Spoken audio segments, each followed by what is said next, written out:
চলে আসছি আজকে রাজশাহী রেলওয়ে স্টেশনের পাশে bus terminal, Dhaka bus terminal. এখানে একটা মজাদার খাবার খাইতে এখানে অনেক ধরনের আছে, পেঁয়াজু, বেগুনি। আমরা একটু দেখাই, পেঁয়াজু বেগুনিটা একটু দেখাই। আমরা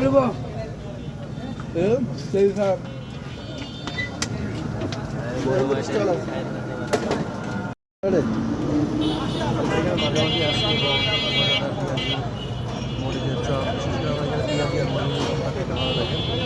এখানে মরিচের চপ, গোটা মরিচ খাইতে খুব মজাদার। যারা ঝাল সহ্য করতে পারেন না তারা আসবেন না, এই হলো আপনাদের কাছে বক্তব্য। এবং এখানকার মজাদার সব কিছু কম দামে দিতে হয়। মরিচ দুইটা, একটা 3 টাকা, দুইটা 5 টাকা, পেঁয়াজ 5 টাকা, চপ 5 টাকা, ইত্যাদি সব কিছু 5 টাকা